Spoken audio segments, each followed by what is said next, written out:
திருச்சிற்றம்பலம். ஹரஹர நம பார்வதிபதையே, ஹரஹர மகாதேவா. நாடுடைய சிவனே போற்றி, இந்நாட்டவர்க்கும் இறைவா போற்றி. திருநீர்களில் பல வகை இருக்கிறது. கல்பம், அணுகல்பம், உபகல்பம் என்று. அதில் ஒரு வகை காடுகளிலே மாடுகள் மேய்கின்ற பொழுது அந்த காய்ந்த சாணத்திலே காட்டுத்தீ பரவுவதால் கிடைக்கின்ற திருநீர், அதுதான் உபகல்பம் என்று அழைக்கப்படுகிறது. உபகல்பம். இங்கே பார்த்தோம் என்று சொன்னால், மாடு மேய்ந்த இந்த இடத்திலே சாணம் இருக்கிறது. அதை எரிந்து அந்த சுத்தமானது ஒரு திருநீர் நமக்கு கிடைத்திருக்கிறது.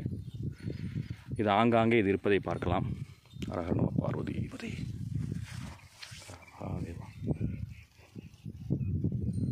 எங்கெல்லாம் இது மாதிரி எரிந்திருக்கிறதோ,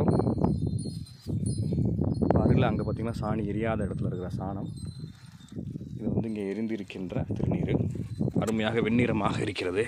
அதற்கு பிறகு மழை பெய்ததுனால இது அப்படியே நம்ம ஈரமாக இருக்குது. இதை நம்ம சேகரித்து கூட வைத்து கொள்ளலாம். அந்தளவுக்கு அருமையாக இருக்கிறது.